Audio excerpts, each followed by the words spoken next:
Kalau ada keganasan lah kan, benda macam tu dia akan rasa macam, should I be in a relationship?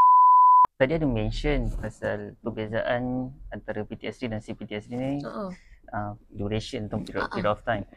Jadi ada beza lain ke selain daripada period of time? PTSD dia selalunya orang yang mengalami short term trauma, macam benda-benda yang singkat.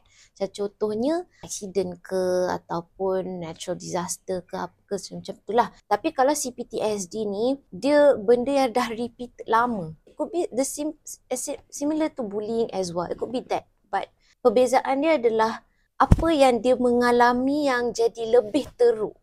Macam contohnya cerita-cerita CPTSD tu dia boleh ada rasa susah untuk nak regulate emotion dia, ataupun dia ada struggle dengan self identity dia.